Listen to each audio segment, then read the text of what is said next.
Hello दोस्तों, मैं सौरभ कुमार तिवारी आप सभी का स्वागत करता हूं सिटिंग अरेंजमेंट के सेशन में। अब चलिए, सिटिंग अरेंजमेंट पे आपने लीनियर देखा था। पिछले वीडियो में मैंने 2 क्वेश्चन पे चर्चा किया था। क्वेश्चन काफ़ी अच्छा था।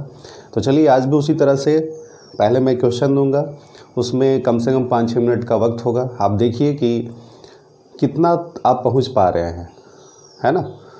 तो चलिए स्टार्ट करते हैं। यहाँ पे क्वेश्चन आएगा, पहले आप सॉल्व करने का कोशिश कीजिएगा और उसके बाद तब हमारी बारी होगी। मैं आपको बताऊंगा कि क्या अप्रोच होना चाहिए ताकि क्वेश्चन को ईजिली बनाया जा सके। ठीक है, तो चलिए क्वेश्चन आ रहा है, आप उसको सॉल्व कीजिए।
चुके होंगे, हम उम्मीद करते हैं।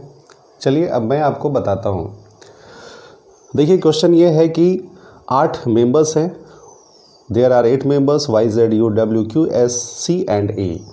ठीक है, तो यहाँ पे लेटर पढ़ने की कोई ज़रूरत नहीं है, बस हाँ 8 लोग हैं।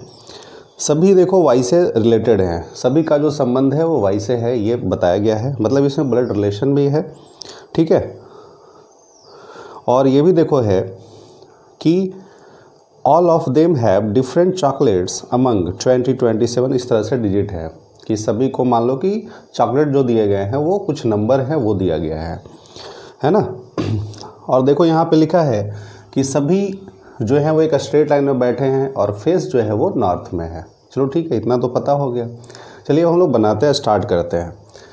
तो देखो सॉल्व कहाँ से करना चाहिए, स्टार्ट कहाँ से करें। जब भी अगर लीनियर वगैरह हो या कुछ भी आप बनाओ तो जहाँ पे पहले एक फ़िक्स बातें हो, है ना, फिक्स बातें अगर जहाँ से हो आप वहीं से स्टार्ट करो, वहीं से चीज़ों को कोरिलेट करोगे तो क्वेश्चन बड़े आराम से बनेगा, है ना। अगर आप लाइन बाय लाइन अगर चलते रहते हो और उसी को आप सेट करते हो तो ज़्यादा पॉसिबिलिटी वगैरह देखने को मिलती है ना। तो स्टार्ट कहाँ से करेंगे, जहाँ से फिक्स होगा। अब ये फिक्स लाइन क्या होता है ये चलिए देखते हैं हम लोग, और मैं आपको एक थोड़ा आराम से बताता हूँ, आप सीखिए चीज़ों को। देखिए यह है कि Q is sitting second to right of Y सन।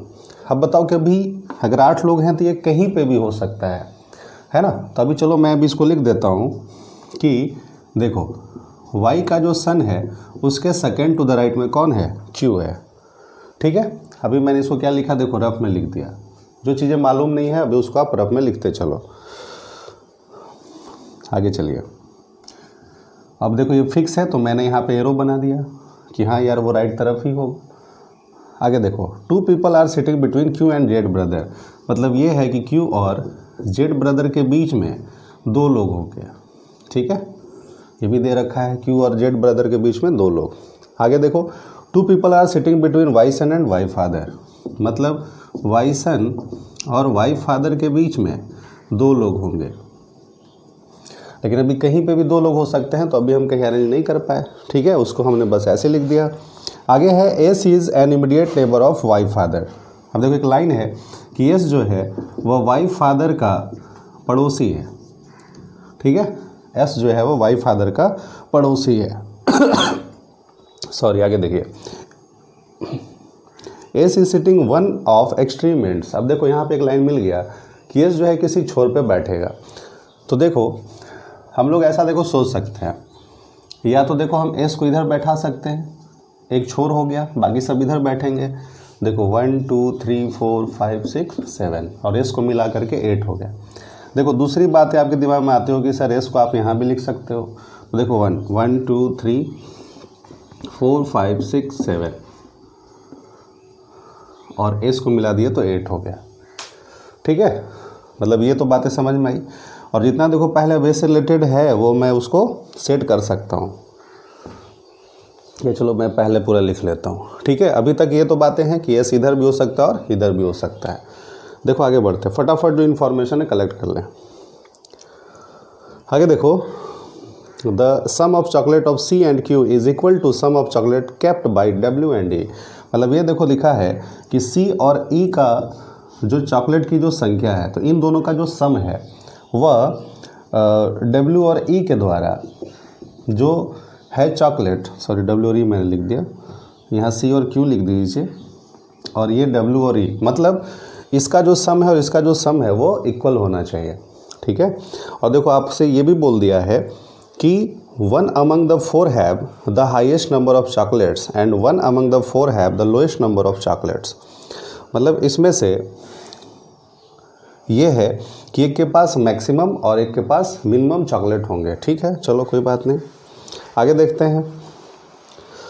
देखो W and Y brother are sitting together, मतलब ये है कि W और Y का जो ब्रदर है वह लिखा हुआ है कि सिटिंग टुगेदर। ठीक है, फिर है the difference between the chocolate W and Z, Q and U, W और Z, Q और U, है ना, W minus Z, Q and U, इन दोनों का जो डिफरेंस है वो इक्वल है। ठीक है, यहाँ तक तो बातें समझ में आ गई। आगे देखो Y brother sitting second to the left of Y, मतलब Y के सेकेंड टू द लेफ्ट में वाई का कौन है, ब्रदर है। मतलब ये देखो फिक्स है तो मैंने यहाँ पे लिख दिया इसको, है ना। फिर देखो 2 people are sitting between W and Y sister. W और वाई सिस्टर के बीच में 2 लोग होंगे, ठीक है, ये मैंने लिख दिया। आगे देखिए, Y is not immediate neighbour of Q. देखो वाई जो है वो क्यू का पड़ोसी नहीं है। आगे है, C has more number of chocolates than Y but less than S. देखो सी के पास वाई से ज़्यादा लेकिन एस से कम चॉकलेट हैं, ठीक। इस father is sitting to the immediate right of Y daughter. देखो वाई की जो डाउटर है उसके इमीडिएट राइट में ई के फादर होने चाहिए, ठीक है, ये भी चलो समझ में आ गया।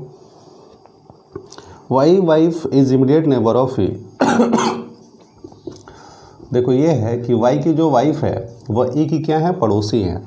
और एक लाइन है कि C is younger than U. C is, यहाँ पे सी होगा कि सी जो है वो यंगर है किससे, यू से। अब देखो मैंने क्या किया कि सारी चीज़ों को मैंने एक नोट कर लिया। अब चलो देखो फटाफट बनाते हैं। देखो यहाँ पे एस है तो अभी चलो एस से रिलेटेड इन्फॉर्मेशन हम लोग कलेक्ट करें। तो देखो इधर एस और वाई फादर पड़ोसी हैं, तो अगर आपने एस इसमें लिखा है तो वाई फादर यहाँ लिखोगे, बोलो, और इसमें कहाँ लिखोगे, वाई फादर यहाँ लिखोगे। चलो आगे बढ़ते हैं। अब देखो अब यहाँ पे वाई फादर से रिलेटेड लाइन है कि वाई फादर और वाई सन के बीच में 2 लोग, है ना। तो देखो वाई फादर है तो 1 2 यहाँ पे क्या हो जाएगा, वाई सन, इसके बीच में 2 लोग हैं। और यहाँ पे भी क्या हो जाएगा, वाई सन, है ना, इसके बीच में भी 2 लोग हैं। चलो आगे बढ़ते हैं, यहाँ तक कोई दिक्कत नहीं। अब देखिए वाई सन के सेकेंड टू द राइट में क्यू होगा। तो देखो ये वाई सन है 1 2, तो यहाँ पे क्या हो जाएगा, क्यू, और इसमें भी यहाँ पे क्या हो जाएगा, क्यू।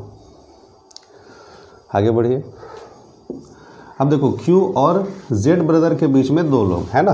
तो देखो ये Q है तो 1 2, तो यहाँ पे क्या हो जाएगा, Z ब्रदर, ठीक है। Q और Z ब्रदर के बीच में 2 लोग।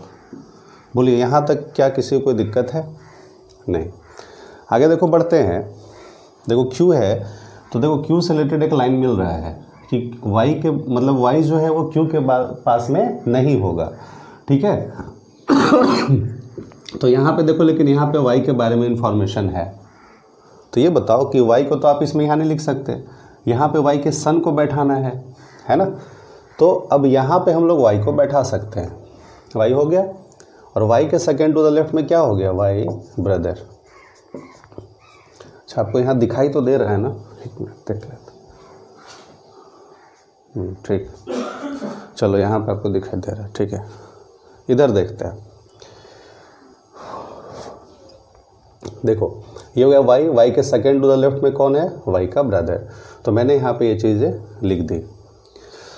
इधर इसमें आइए, इसमें देखो इस दोनों जगह पे आप वाई लिख नहीं सकते, यहाँ पे भी वाई नहीं लिख सकते। यहाँ पे अगर आप वाई लिख दोगे तो सेकेंड टू द लेफ्ट में वाई के ब्रदर को लिखना पड़ेगा, जो कि गलत हो जाएगा। यहाँ पे आप लिख सकते हैं वाई, तो ये क्या हो जाएगा, वाई इज ब्रदर, ठीक है। अभी तक ये चल सकता है, अभी तक दोनों लाइन करेक्ट है, सही चल रहा है।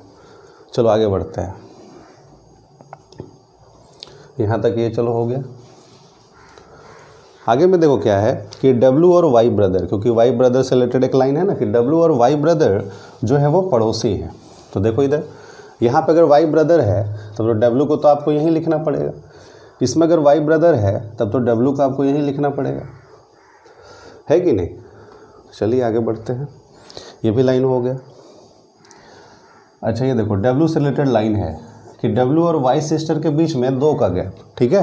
तो ये देखो W है तो 1 2, है ना, W है तो 1 2। अब यहाँ पे Y सिस्टर लिखना है, जबकि यहाँ पे Y सन ऑलरेडी बैठा है। इसका मतलब ये तो अरेंजमेंट क्या हो गया, गलत हो गया, है ना। अगर आप जब S को इधर मान के चले तो ये क्या हो गया, गलत हो गया।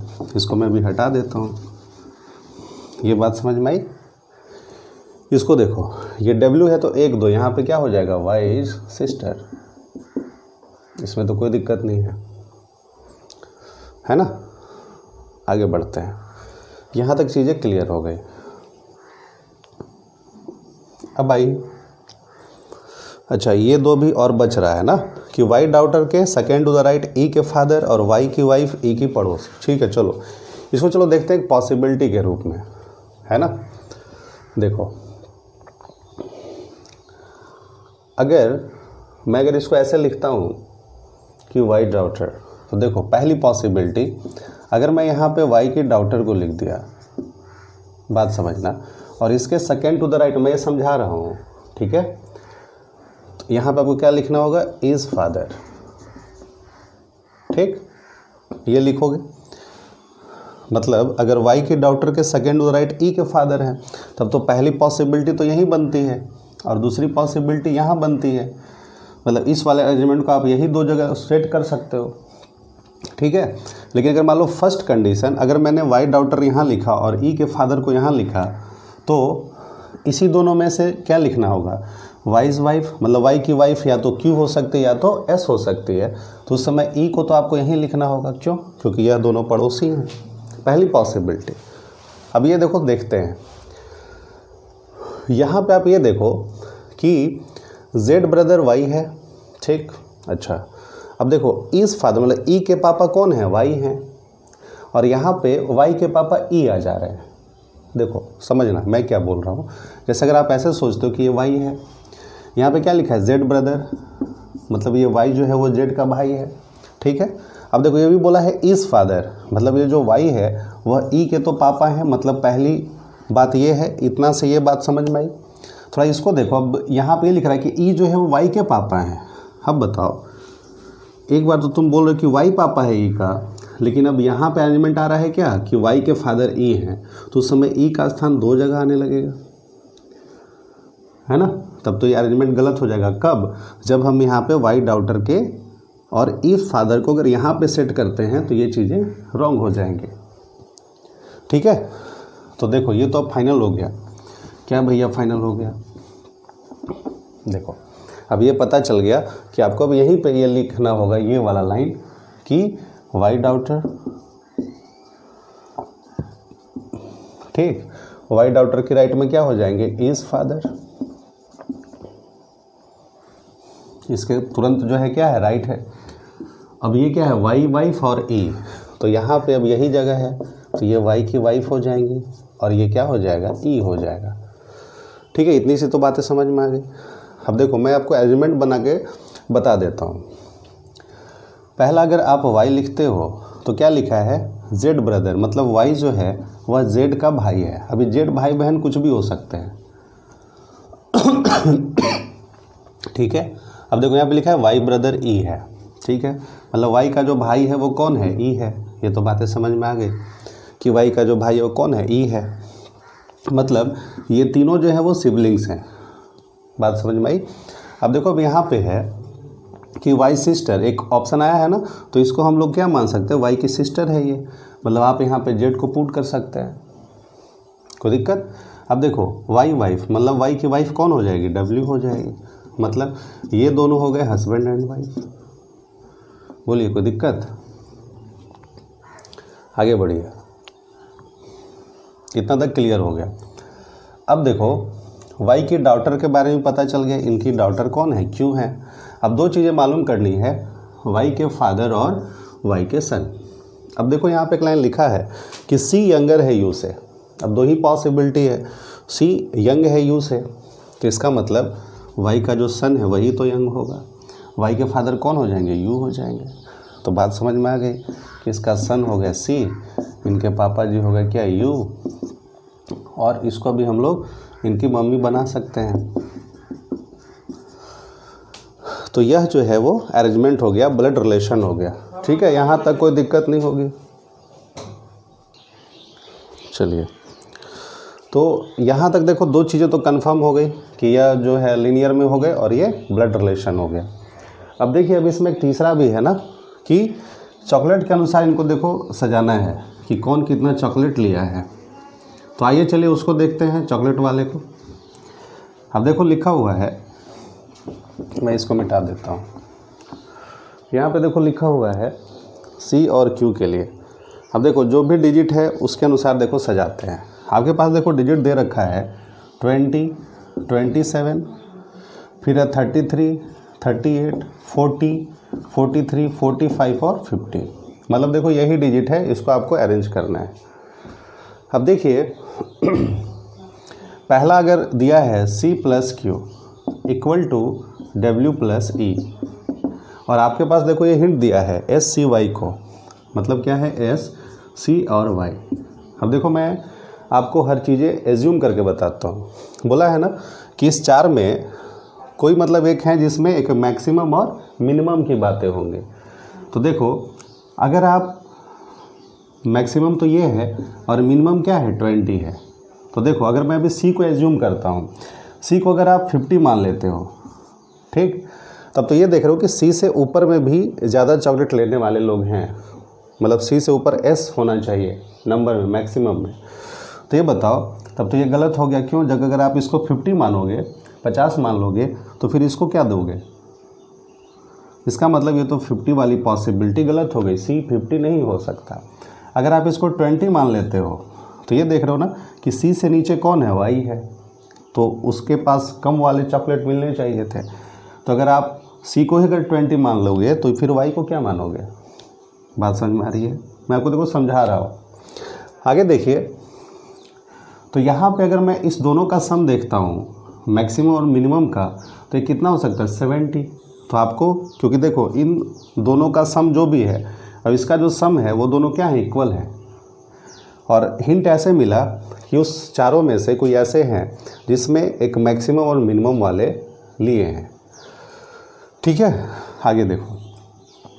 अब आपके पास अगर इस दोनों को देखते हो तो 70 हो रहा है, तो इन दोनों का ही तो सम 70 होगा। 27 और 43 का सम कितना? 70। तो अब देखते हैं, देखो C की वैल्यू 27 होगा कि 43। अब सोचो अगर C को अगर आप 27 मान लेते हो थोड़ी देर के लिए, तो Y की जो वैल्यू है वह C से कम होगी। तो अगर कम मानोगे तो कम क्या है? 20 है, और 20 आप इसको लिख नहीं सकते Y को। क्यों? क्योंकि पहले बोल रखा है कि इसी चारों में से, मतलब इसी चारों में से जो दो लोग हैं वह एक मिनिमम और मैक्सिमम को रखे हैं। तो 27 भी रखोगे तो ये गलत हो जाएगा अरेंजमेंट।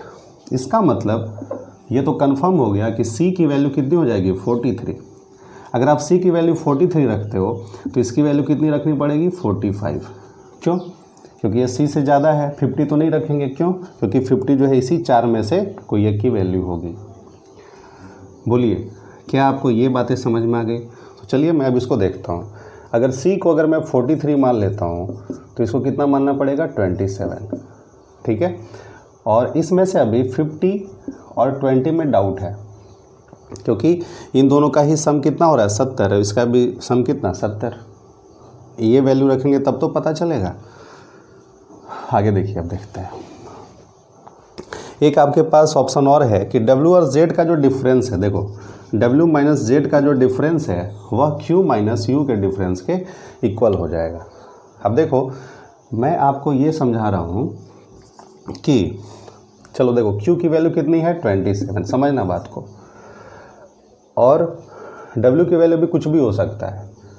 देखो इधर पहले अगर इन दोनों का जो डिफरेंस इक्वल आ रहा है तो इसका भी डिफरेंस इक्वल करेंगे तो बात बन जाएगी।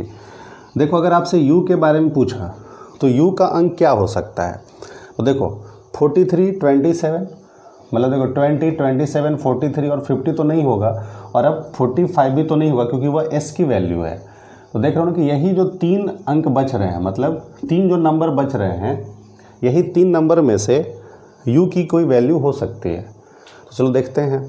अगर मान लो 27 है और 33 लोगे तो इसका डिफरेंस 6 हो सकता है।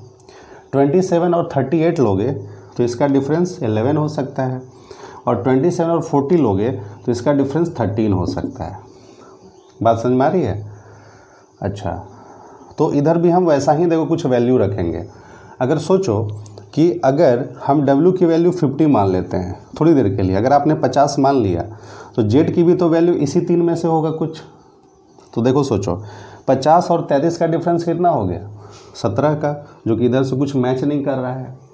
अच्छा, 50 और 38 का डिफरेंस कितना हो गया? 12 का, जो कि इधर से मैच नहीं कर रहा है। 50 और 40 का डिफरेंस कितना हो गया? 10 का, जो कि इधर से मैच नहीं कर रहा है। इसका मतलब ये देखो कंफर्म हो गया कि W की वैल्यू 50 नहीं कितनी होगी? 20 होगी। अब देखो 20 करेंगे तो इधर भी देखो इक्वल आ सकता है। देखो 20 और 33, तो इसका डिफरेंस 13 हो जाएगा। बोलो 20 और 38 लोगे तो इसका डिफरेंस 18 हो जाएगा, जो कि इधर से मैच नहीं कर रहा है। 20 और 40 लोगे तो इसका डिफरेंस 20 हो जाएगा। तो देखो यह जो वैल्यू है वह दोनों तरफ मैच कर रहा है, क्योंकि भाई इसको बराबर बनाना है। तो ये देखो अगर 20 है तो इसकी वैल्यू कितनी रखनी पड़ेगी 33, तो इसका डिफरेंस 13 हो जाएगा। अगर मान लो ये 27 है तो इसका कितनी वैल्यू रखनी पड़ेगी 40, यानी u की वैल्यू 40 हो जाएगी। तो ये बताओ कि अब बच गया यहाँ पे y, तो y की वैल्यू कितनी हो जाएगी 38। सब चीज़ अब पता चल गया। नंबर ऑफ चॉकलेट अगर पूछे जाएंगे तो यही आंसर हो जाएगा। हो गया ना। देखो CQ, अब यहाँ पे W की जो वैल्यू है वो कितनी हो जाएगी 20, और ये E की वैल्यू कितनी हो गई 50। देखो सारे लेटर आ गए। चलिए नेक्स्ट सेट की तरफ बढ़ते हैं।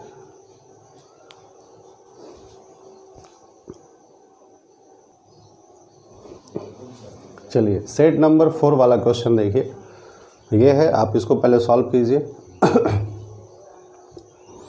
ठीक है, चलिए।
चलिए अब मैं आपको सेट 4 का बताता हूँ कहाँ पे आप लैग कर रहे हो। बहुत लोग बना भी लिए होंगे तो आंसर मैच करना। देखो इसमें दिया है कि 9 डांसर्स हैं, P2X लिखा हुआ है और ये अलग अलग मान लो डिफरेंट जो डांस है उसके नेम दिए गए हैं, है ना।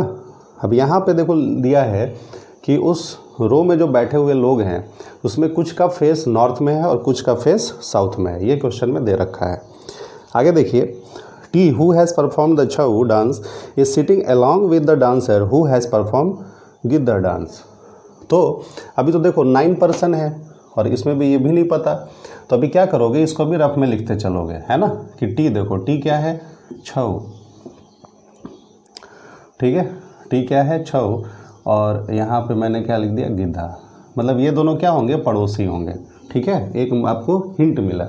आगे बढ़ते हैं। आगे S has perform neither Kathak nor Giddha, ठीक है। एस जो है वह कथक भी नहीं और गिद्धा भी नहीं, ठीक। आगे बढ़िए। फिर है कि the dancer who perform garba dance is seating immediately left of Q. अच्छा, मतलब देखो क्यू के इमीडिएटली लेफ्ट कौन होगा, गिद्धा होगा। और देखो बोल रखा है कि Q is sitting in the middle of the row. अब देखो 9 पर्सन है तो इसमें देखो दे रखा है, तो 1 2 3 4 यहाँ पे क्यों लिखोगे, 1 2 3 4 टोटल 9 हो गए। दूसरी पॉसिबिलिटी यहाँ मान के चल सकते हैं 3 4, इधर भी 1 2 3 4। इसमें क्या होगा कि अगर आप क्यू को इसमें नॉर्थ मान लेते हो तो इसको भी साउथ भी मान सकते हो, है ना। अब देखो यहाँ मैं इसको सेट कर रहा हूँ, इसमें मैं अभी उसको रफ में नहीं लिख रहा हूँ। क्या दे रखा है भैया कि इमीडिएटली लेफ्ट है, क्यू के इमीडिएटली लेफ्ट। तो देखो अगर क्यू यहाँ है तो इसका लेफ्ट किस तरफ हुआ, इस तरफ, ठीक है। तो यहाँ पे आप लिख दोगे गरबा, और यहाँ पे भी देखो क्या लिख दोगे, इसमें आपको इधर लिखना पड़ेगा गरबा। कोई दिक्कत? चलिए आगे बढ़ते हैं, ये चीज़ें आपको समझ में आ गया होगा। आगे बढ़िए। R is sitting 4 to the right of the dancer who perform the Chhau dance. अच्छा देखो छऊ टी है, ये तो दे रखा था, मतलब छऊ डांस के 1 2 3 4 में कौन है, आर है, ये फिक्स है। तो मैंने इसको इस तरह से बना दिया, है ना, कि आर जो है वो चौथा राइट है किसके, टी छऊ के, इसलिए मैंने ऐसा लिख दिया। आगे देखो, the dancer who perform Bhangra dance is sitting 3rd to the right of S. मतलब एस के 3rd टू द राइट क्या है, भांगड़ा। आगे, the dancer who perform Odissi and Kathak dances are facing the same direction and sitting together and one of them is sitting at one of the ends. इसका मतलब है कि कथक और ओडिसी के बारे में दिया है ना, कथक और ओडिसी के बारे में दिया है कि ये दोनों पड़ोसी हैं और इस दोनों में से कोई एक बंदा किसी छोर पे होगा। और ये भी दे रखा है कि इनका जो फेस है वो सेम तरफ है ना, फेस जो है होगा वो सेम डायरेक्शन में होगा। और मैं हिंट के लिए लिख देता हूँ कि इसमें से कोई एक एंड पे होगा, ठीक है, समझ जाना है। आगे चलिए बढ़ते हैं। V is sitting 2 places away from P.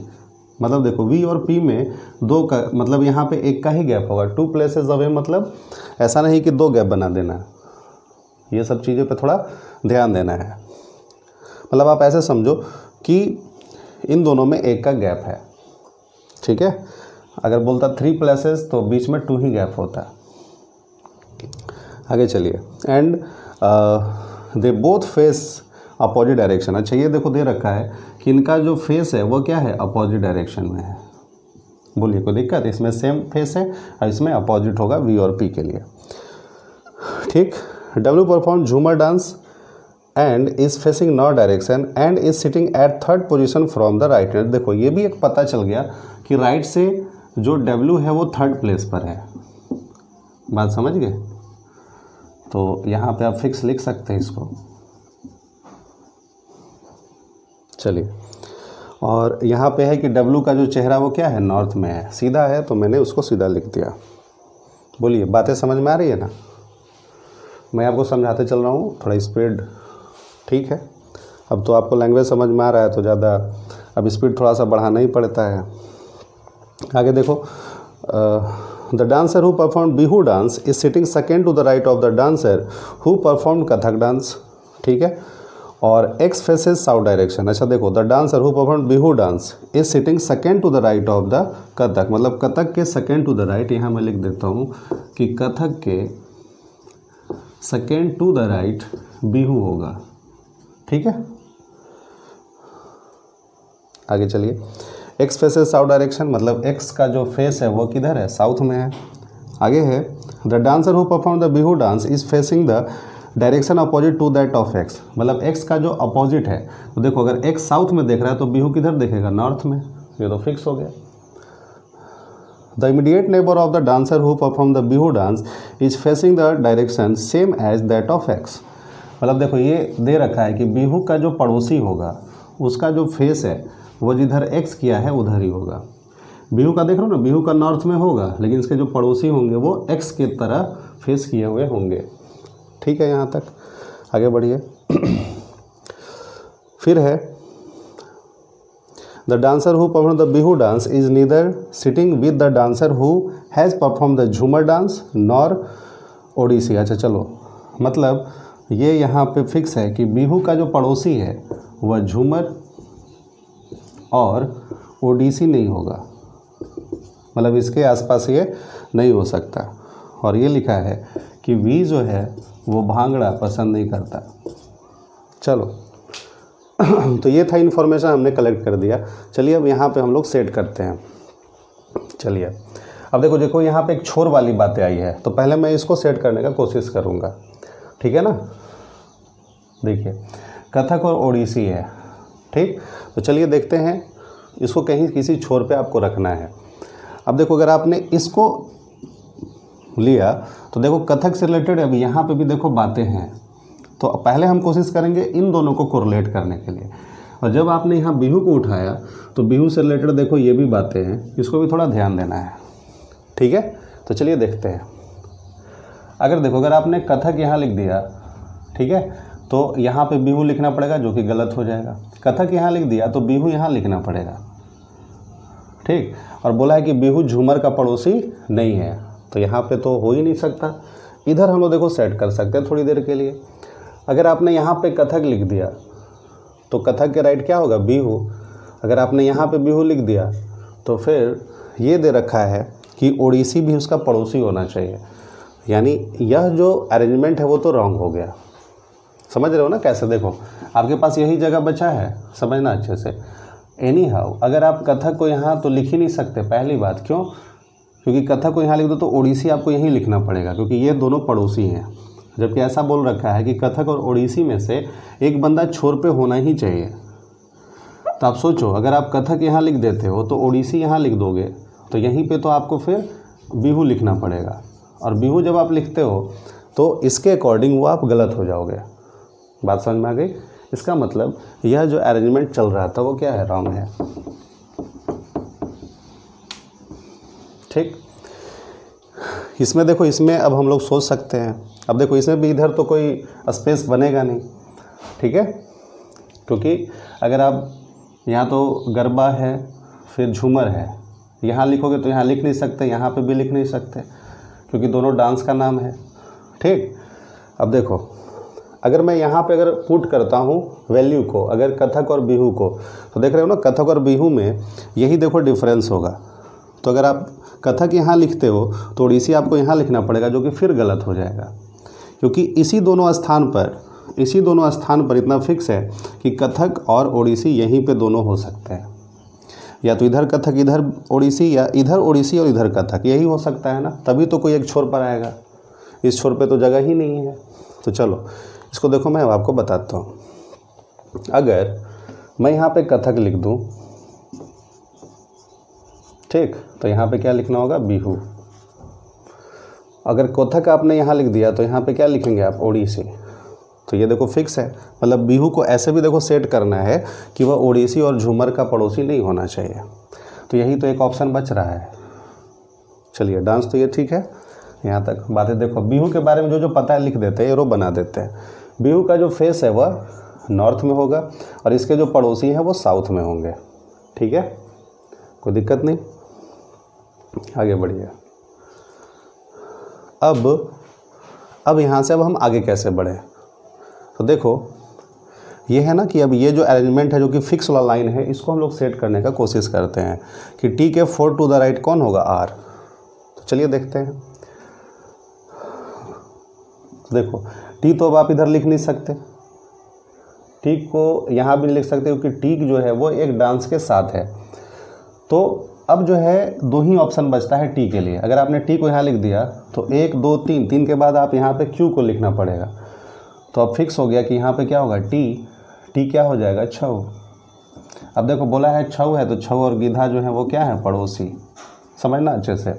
T को अगर आपने यहाँ लिखा तो 1 2 3, 3 के बाद यहाँ पे क्या हो जाएगा, आर। मतलब टी और आर का स्थान क्लियर हो गया। अब चलो बात करते हैं वी और पी के बीच। देख रहे हो ना कि एक ही का गैप है, समझना अच्छे से। वी और पी के बीच क्या बोला है, एक का ही गैप है। तो अगर एक का गैप है तो देखो यहीं पे एक जगह बच रहा है वी और पी के लिए, और तो कहीं आप एक का गैप नहीं बना सकते।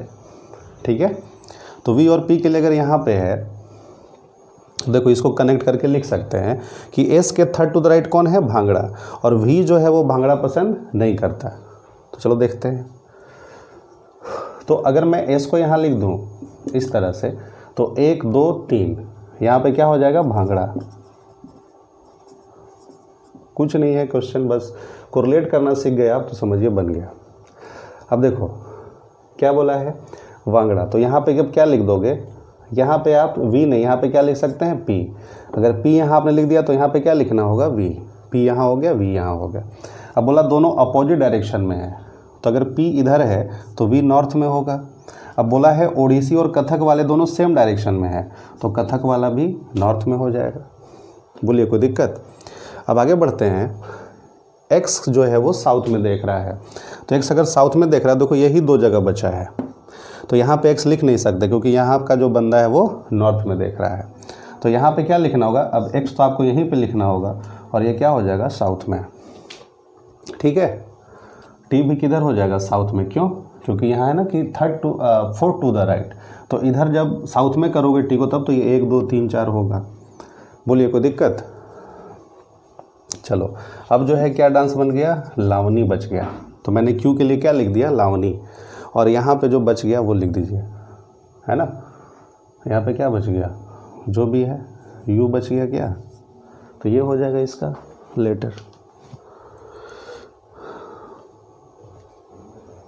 ठीक है, तो ये अरेंजमेंट कंप्लीट। सभी का डायरेक्शन भी पता चल गया, कौन से डांस लोग पसंद करते हो वो भी देखो पता चल गया।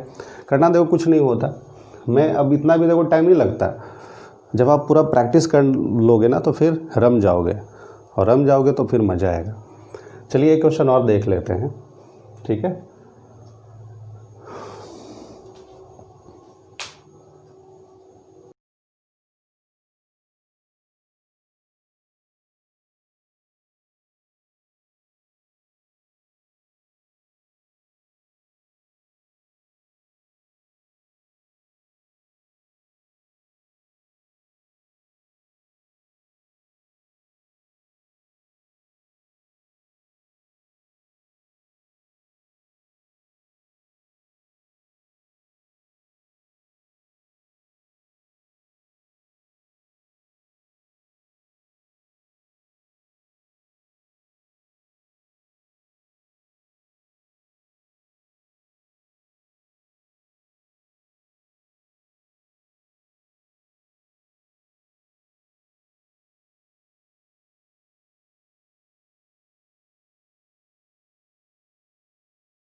चलिए तो मैं जो सेट 5 है उसको मैं बताता हूँ।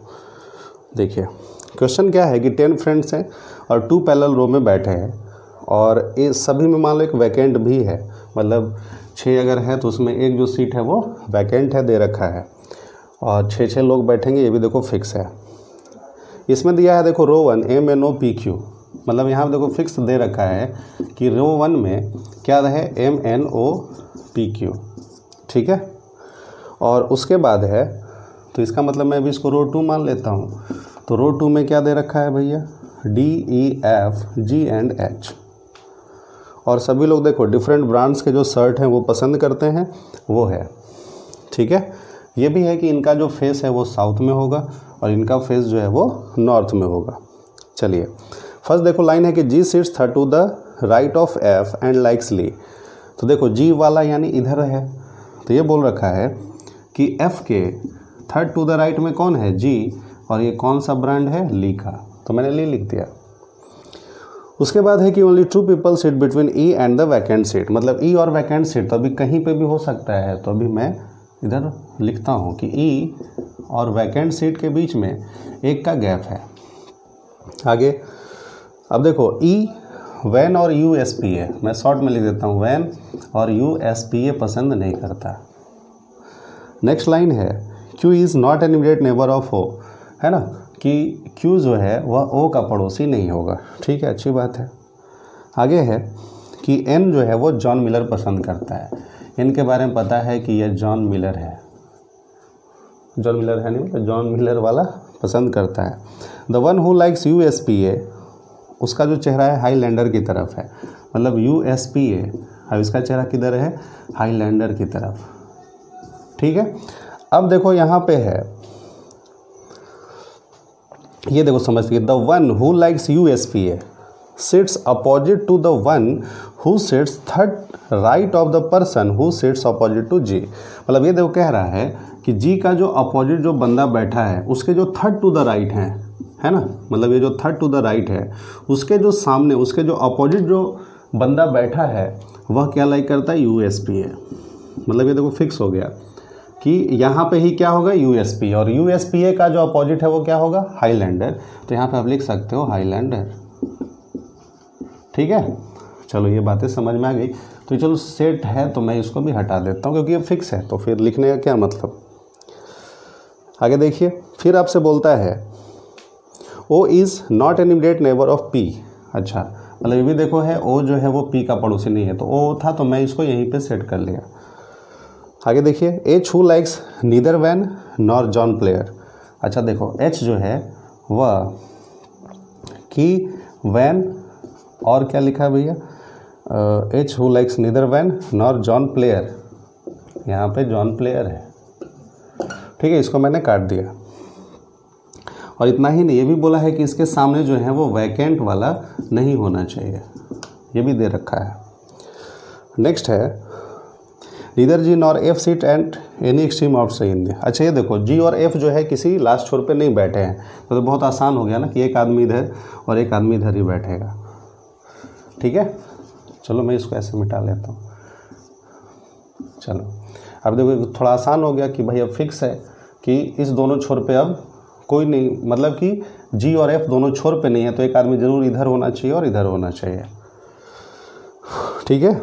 आगे देखिए P फेसेस F, मतलब F का जो चेहरा है वो P की तरफ है, जो इधर है इधर सेट करो, जो बच रहा है उधर लिख दो। आगे है vacant seat are not opposite to each other, अच्छा याद रखना कि जो वैकेंट सीट है वो आमने सामने नहीं होगा उसका चेहरा, उसका फेस। आगे देखिए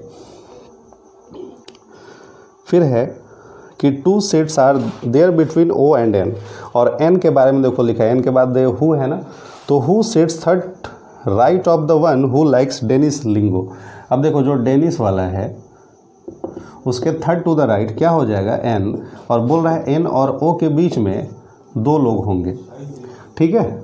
अब देखो N के बारे में यहाँ देखो फिक्स है, N क्या है भैया जॉन मिलर, ये मतलब फिक्स है, डेनिस और जॉन मिलर को आप यहाँ बैठा सकते हैं। फिर ये बोला N और O के बीच 2 का गैप है, तो मैंने उसको ऐसे लिख दिया, ठीक है। अब N और O है मतलब ये इस रो वाले के बारे में बात हो रही है, तो इसीलिए मैंने इसको ऐसे लिख दिया, ठीक है। क्योंकि जब राइट बोला है तो साउथ देख रहा है तो राइट तो इसका इधर ही होगा, इसीलिए मैंने उसको उस ढंग से लिख दिया। चलो आगे बढ़ते हैं। यहाँ तक तो कोई दिक्कत नहीं होनी चाहिए, मैं आराम से ही बता रहा हूँ। जितना स्पीड ज़रूरी है उतना ही मैं लेके चल रहा हूँ, बहुत तेज़ भी नहीं बहुत स्लो भी नहीं है। आगे देखिए, नेक्स्ट है the one who likes Peter England faces the one who likes Lee. अच्छा, ली के इधर क्या हो जाएगा, पीटर इंग्लैंड, तो ठीक है, ये तो हो गया। नेक्स्ट लाइन आपसे बोला है कि the person who likes the Arrow and Highlander are adjacent to each other. ठीक है, एरो और हाईलैंडर पड़ोसी होंगे, तो देखो एरो इधर भी और इधर भी लिख सकते हैं आप। तो अभी तो पॉसिबिलिटी है, एरो इधर भी हो सकता है और इधर भी हो सकता है। आगे बढ़िए, फिर है कि vacant seat of row 1 is not immediate neighbour of P, मतलब पी के जो पास में वैकेंट सीट नहीं होना चाहिए, मतलब इस दोनों जगह पे वैकेंट सीट नहीं हो सकता। ठीक है, फिर है E sits at one of the extreme ends of the row. अच्छा देखो, ई जो है किसी एक छोर पर होगा, ये भी आपको समझ में आ गया कि ई जो है किसी एक छोर पर होगा। F does not like Arrow and Highlander, मतलब एफ जो है वह एरो और हाईलैंडर पसंद नहीं करता। Vacant seat of row 1 does not faces G. ठीक है, मतलब जी के सामने तो वैकेंट नहीं होगा। चलो ठीक है, देखो यही इन्फॉर्मेशन था। चलिए फटाफट अब जो है चीज़ें मिल चुकी हैं, तो चलिए अब सेट करते हैं। कौन सा जो फिक्स है पहले, अब उस पर अब आते हैं, क्योंकि ये देखो फिक्स है कि डेनिस के थर्ड टू द राइट क्या होगा, जॉन मिलर। तो देखो अगर डेनिस को अगर आप यहाँ लिखते हो तो 1 2 यहाँ पे जॉन मिलर हो सकता है। ठीक है, दूसरी पॉसिबिलिटी, अगर आप यहाँ पे देखो, एक बार मैं लिख के बताता हूँ आपको। अगर आपने डेनिस को यहाँ लिख दिया, ठीक है, तो यहाँ पे आपको एन लिखना पड़ेगा, समझना। तो फिर आप यहाँ पे क्या लिखेंगे, जॉन प्लेयर वगैरह जो भी है, सॉरी जॉन मिलर है वो है।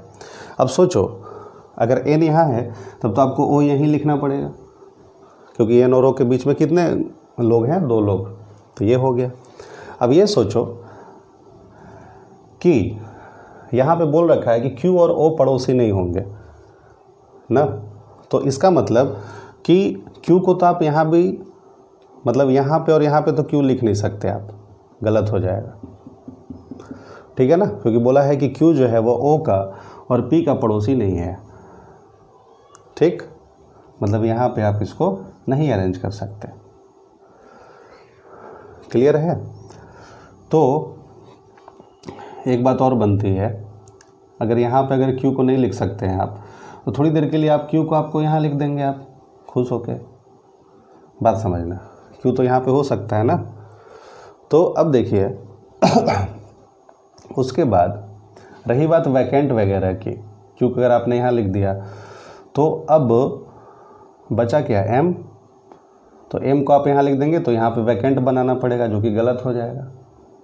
ठीक है, अच्छा, क्योंकि आप यहाँ पे वैकेंट तो बना नहीं सकते। अब अगर आप M को यहाँ लिख देते हो तो यहाँ पे फिर आपको वैकेंट बनाना पड़ेगा, जबकि यहाँ लिखा है कि यहाँ पे पीटर इंग्लैंड वाला बैठेगा। तो इसका मतलब ये समझ में आ गया कि N और O की जो जोड़ी है वो यहाँ पे नहीं सेट हो रही है, गलत हो जा रहा है। ठीक है, देखो मैं लिख के भी आपको समझा भी रहा हूँ ताकि आपको कोई दिक्कत ना हो, नहीं तो बोलते कि सर ये कैसे हो गया। अब देखो, तो यहाँ पे हम क्या लिख सकते हैं, अब डेनिस, बोलिए कोई दिक्कत। अगर ये डेनिस है तो 1 2 यहाँ पे क्या हो जाएगा, एन क्या है, जॉन मिलर। अगर आपने एन यहाँ लिखा तो आपको यहाँ क्या लिखना होगा, ओ। ठीक है, वो अगर हो गया तो यहाँ पे तो वैकेंट लिख नहीं सकते, तो वैकेंट कहाँ हो जाएगा, यहाँ पे वैकेंट हो जाएगा। ठीक है, ओ का बगल में क्यू नहीं है तो क्यू को आपको कहाँ लिखना पड़ेगा, यहाँ पे लिखना पड़ेगा। अब बोला था हाईलैंडर और एरो क्या है, पड़ोसी है, तो आपको यहाँ पे क्या लिखना पड़ेगा, एरो। ठीक, अब क्या बच गया, एम बच गया, तो आपको यहाँ पे क्या लिखना पड़ेगा, एम। ठीक है, यहाँ तक कोई दिक्कत नहीं। अब देखो बोल रखा है, अब चलिए इसको बैठाते हैं कि ई जो है किसी एंड में होगा और ई के 2 के बाद वैकेंट होगा और दोनों वैकेंट आमने सामने नहीं होंगे। तो देखिए अगर आपने ई को यहाँ बैठा दिया तो 1 2 के बाद आपको यहाँ पे वैकेंट बनाना पड़ेगा, तब तो ये गलत हो जाएगा, मतलब ई को इस छोर पे नहीं बैठा सकते। तो क्या करेंगे, ई को हम इधर तो बैठा सकते हैं। तो तो 1 2 के बाद यहाँ पे क्या हो जाएगा, यहाँ पे वैकेंट हो जाएगा। बोलिए कोई दिक्कत? अब आइए, कोई दिक्कत नहीं है यहाँ तक। आगे अगर हम लोग अब आते हैं तो NO वगैरह हो गया। अच्छा H लिखा है, ठीक है, H लिखा है, तो ये देखो लिखा ना कि H जो है वो वैकेंट वाले के सामने नहीं हो सकता। मतलब आप यहाँ पे H को नहीं लिख सकते, मतलब H को कहाँ लिखना पड़ेगा, यहीं पे लिखना पड़ेगा। अगर जब आपने H को यहाँ लिख दिया तो यहाँ पे क्या लिखना पड़ेगा, D लिखना पड़ेगा। अब चलिए देखिए, अब यहाँ देखिए 5 नाम यहाँ है और 2 नाम यहाँ है, मतलब 7 नाम आपको दिखाई दे रहा है। तो मेजॉरिटी आते हैं पहले S के लिए, सॉरी H के लिए, क्योंकि H में 2 जो नाम हैं वो अलग हैं, देख रहे हो ना, यहाँ पे 2 नाम जो हैं वो अलग हैं। तो देखो 5 और 2 7, 7 और 2 9, मतलब 9 नाम कैंसिल हो गए। तो चलो बचा क्या, ठीक है, तो एक जो बचा है वह है क्या, रेंगलर, मतलब एक नया नाम दिख रहा है आपको, तो ये क्या हो जाएगा, रेंगलर, ठीक है। अब चलिए D और E के बारे में बात करते हैं। D और E के बारे में देखो, यहाँ पे E के बारे में लिखा है कि ये वैन और USPA नहीं होगा। तो USPA तो हो चुका है ना, तो ये वैन नहीं होगा, तो वैन ये हो जाएगा, फिर D जो बचा वो हो जाएगा। अब आपके पास क्या बचा, एक जो बचा क्या, एक नाम देखो यहाँ ही दिख रहा है, जॉन प्लेयर, अभी तक कहीं पे जॉन प्लेयर नहीं बैठे हैं, तो E क्या हो जाएगा, E जो है वो जॉन प्लेयर हो जाएगा। तो ये थोड़ा कुछ आसान था, ठीक है। तो इसी तरह से देखो आपको एज्यूम करना है, सोचना है, अगर इस तरह से अगर आप सोचेंगे तभी आप एग्ज़ाम क्रैक कर पाएंगे, ठीक ना। अब ये कैसे होगा, जब आप रेगुलर प्रैक्टिस करेंगे, है ना। तो चलिए, आज का वीडियो कैसा लगा आप ज़रूर कमेंट करें, और भी कुछ अगर आपके पास कुछ क्वेश्चंस हैं तो आप हमारे व्हाट्सएप नंबर पे सेंड कर सकते हैं, जो कि ये है 8541961223। ये हमारा व्हाट्सएप नंबर है, आप इस पे अपने क्वेश्चन सेंड कर सकते हैं। अगर हो सकता है अगर मान लो कि मैं तुरंत रिप्लाई ना दे पाऊँ, तो जब भी मैं देखूँगा, जब फ्री रहूँगा तो मैं उसको बता दूँगा, या फिर यहीं पे मैसेज। देखो ये जो मैं भी आपको क्वेश्चन जो बता रहा हूँ, ये सारे स्टूडेंट्स ने सेंड ही किया है, ठीक है, तो ये उन्हीं का क्वेश्चन है, तो मैं उसी को सॉल्व कर दिया। अब जो है आप अप्रोच सीखिए, मेन है अप्रोच सीखना, क्योंकि इसमें अगर आपको अप्रोच सीख जाते हो तभी सक्सेस होंगे आप, ठीक है, तभी जो है समय कम लगेगा। क्योंकि बच्चों की शिकायत होती है, परेशानी ये होती है कि सर टाइम बहुत ज़्यादा लगता है। टाइम इसलिए ज़्यादा लगता है क्योंकि आपको ये तरीका नहीं पता है, और आप रेगुलर बनाते भी नहीं हो, ये भी दिक्कत है, ठीक है। तो चलिए आज इतना ही सेवा, फिर मिलते हैं, ओके देन बाय।